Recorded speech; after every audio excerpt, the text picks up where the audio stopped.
Avant de débuter le visionnage de cette vidéo, sachez qu'il y a une timeline dans la description afin de faciliter la lecture des différents chapitres.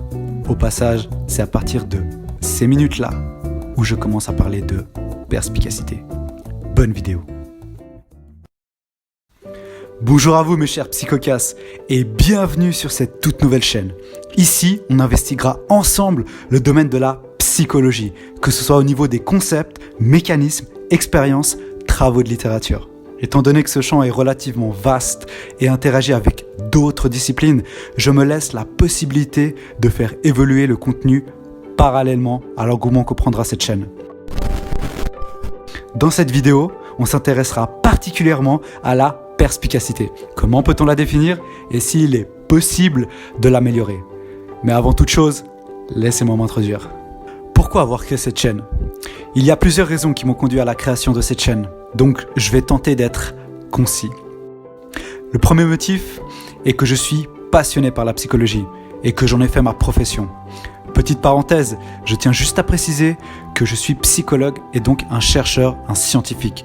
Je n'ai pas suivi de formation spécialisée pour devenir psychothérapeute avec un cabinet de thérapie, des patients, des divans, etc., etc. Donc, s'il vous plaît, gardez à l'esprit que ce sont deux corps de métier bien distincts.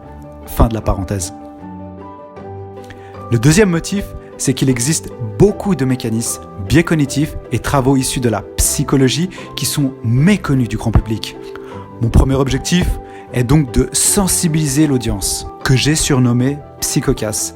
Si vous pensez avoir découvert l'origine de ce mot, n'hésitez pas à me le faire savoir dans l'espace commentaire. J'afficherai en commentaire épinglé le nom de la personne qui aura répondu correctement en premier. Donc, le premier objectif est de sensibiliser l'audience en proposant du contenu psychopédagogique. Le troisième motif est lié à l'aspect déontologique de ma profession. En effet, les psychologues sont vivement encouragés à partager des informations, travaux, expériences pertinents pour le grand public. Vous l'aurez compris, le partage d'informations représente bel et bien une valeur fondamentale à mes yeux. Ce qui m'amène au quatrième motif. Celui-ci représente mon deuxième objectif, qui est relativement ambitieux. Mais je laisse volontairement un flou afin d'attiser votre curiosité. Bon, très bien. Si vous ne pouvez vraiment pas patienter pour connaître mon objectif ambitieux, je vous laisse découvrir ma page Tipeee où je le mentionne explicitement. Par contre, ce que je peux vous garantir, c'est que cet objectif permet de relier plus facilement des éléments entre eux afin d'appréhender l'environnement qui nous entoure sous un autre angle. Bien entendu, sur cette plateforme, je ne peux pas parler de sujets politiques, sanitaires, voire planétaires. Par contre, sur Crown Bunker et Gather, la liberté d'expression est garantie. Donc, si le cœur vous en dit, n'hésitez pas à me rejoindre sur cette plateforme où vous aurez plus facilement accès à des illustrations et exemples liés à l'actualité. Qui suis-je? La question est puissante, mais totalement légitime.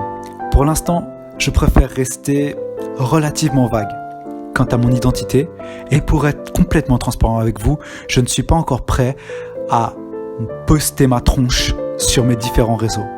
Bien que je reste accessible si vous souhaitez interagir avec moi, que ce soit sur Insta, Facebook ou par mail. Cependant, je me réserve le droit de faire évoluer ma pensée et commence déjà par vous partager ma voix. Bien, maintenant on peut enfin passer au vif du sujet. Qu'est-ce que la perspicacité? Dans un premier temps, perspicacité dérive du mot perspicace. On va donc s'intéresser à l'étymologie de ce mot. En latin, perspicax désigne quelqu'un ayant une vue perçante, clairvoyante. En se référant au dictionnaire de l'Académie française, perspicace désigne quelqu'un qui est doué d'un esprit pénétrant et capable d'apercevoir ce qui échappe à la plupart des gens. Vulgairement parlant, on peut parler d'intuition fine, voire d'intelligence pénétrante et subtile. Le philosophe James Adam Carter a fait un papier où la définition de la perspicacité est investiguée. Tout d'abord, la perspicacité peut se référer symboliquement à un épisode au cours duquel nous saisissons un élément A que l'on va relier avec un élément B. Autrement dit, c'est un épisode où nous arrivons à relier deux points entre eux qui n'ont a priori aucun lien. On peut penser à Sherlock Holmes, à Armin Arlelt,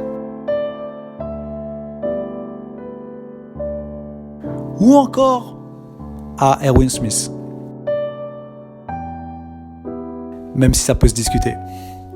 Dans son papier, Carter mentionne 4 dimensions désignant un individu comme étant plus perspicace par rapport à ses pairs. La première dimension est la profondeur.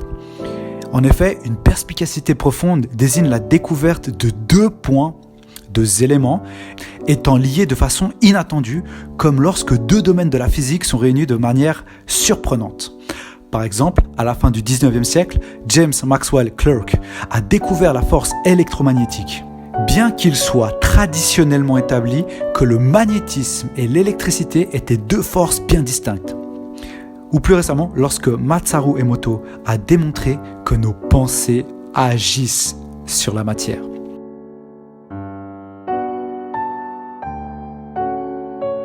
Ces travaux ont montré que les cristaux d'eau avaient une forme différente en fonction de l'exposition de l'eau à des vibrations positives ou vibrations négatives. Autrement dit, l'eau a une mémoire et elle réagit non seulement aux sons et vibrations, mais également aux images véhiculant des émotions et aux mots. Pour la seconde dimension, Carter mentionne la non-trivialité. En effet, même une perspicacité profonde peut être triviale. Par exemple, il existe beaucoup de corrélations fallacieuses comme celle-ci. Les gens qui achètent un iPhone ont plus de chances de mourir en tombant dans les escaliers. Ou, plus récemment, le changement d'heure tue. Un individu qui porte sa clairvoyance, dans la plupart des cas, uniquement sur des corrélations fallacieuses, ne sera pas considéré perspicace par rapport à un autre individu dont les intuitions sont tout aussi profondes, mais également plus importantes et plus pertinentes. Troisième dimension, celle pouvant être la plus controversée. L'originalité a son importance. Plus précisément, l'originalité des épisodes de clairvoyance est une dimension qui est pertinente pour la perspicacité d'un individu. Si par exemple, de manière aléatoire, de nombreuses personnes ont les mêmes intuitions que vous, cela ne sera pas considéré comme étant de la perspicacité. Par conséquent, l'originalité est une dimension de la perspicacité qui n'a malheureusement pas une mesure absolue. Quatrième et dernière dimension, la fréquence. On pourrait se dire qu'un individu qui a de nombreux épisodes de clairvoyance est plus perspicace que quelqu'un qui en a moins. Si on se base maintenant sur les 3 dimensions susmentionnées, alors un individu A ayant moins d'épisodes de clairvoyance par rapport à un individu B sera quand même considéré plus perspicace si l'individu B remplit moins favorablement les 3 autres dimensions. Si ce n'est pas clair, laissez-moi vous le poser visuellement par écrit. Vous allez pouvoir faire un screenshot de ma phrase afin de plus facilement visualiser ce que je vous transmets. Maintenant, on peut aller plus loin en se demandant, philosophiquement, est-ce que la perspicacité peut être perçue comme une vertu intellectuelle? Pour plus de renseignements, je vous laisse en barre de description le lien de l'article d'Adam Carter, page 7. What makes insightfulness an intellectual virtue? N'hésitez pas à noter mon accent anglais dans l'espace de commentaires. Je pense que je vais beaucoup rigoler quand je vais lire ça. Bref, revenons à nos moutons. Maintenant que l'on a défini ce qu'était la perspicacité, il semble intéressant de l'entraîner, voire de l'améliorer. Mais comment faire? Comment peut-on procéder? Alors, je vous offre 2 éléments de réponse. Mais croyez-moi, cela vous demandera des prérequis. Le premier, c'est de la consistance et le deuxième, c'est de l'engagement. Vous allez comprendre. Les 2 éléments de réponse sont les suivants. Le premier élément de réponse est de suivre cette chaîne en vous abonnant, mais également de me suivre sur mes différents réseaux sociaux, dont les liens sont disponibles en barre de description, où j'y cacherai plusieurs easter eggs.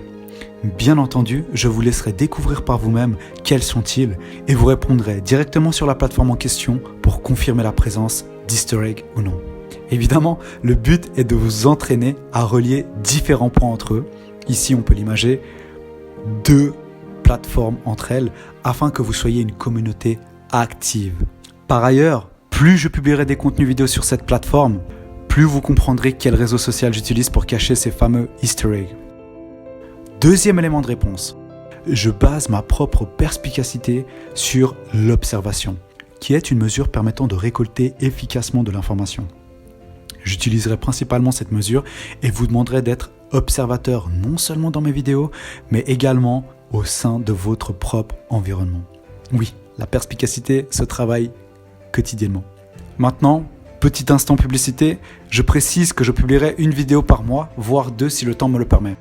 Au cas où, j'ai une page Instagram, le lien est dans la description, où je publie plus régulièrement du contenu concernant la psycho et j'utiliserai pour le moment principalement ce canal pour communiquer avec vous.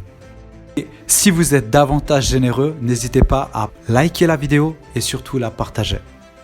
Je vous serai éternellement reconnaissant. Pour débuter cette nouvelle aventure, je vous propose un petit exercice impliquant la mémoire et l'observation. Mais je vous invite à écrire 3 événements dans votre journée ou votre semaine qui vous ont impacté positivement.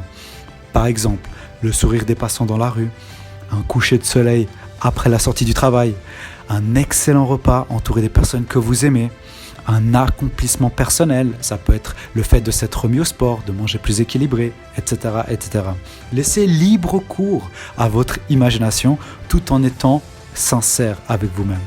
Spoiler alerte, je prendrai le temps de lire chacun de vos commentaires, alors s'il vous plaît, soyez respectueux les uns envers les autres et bienveillants.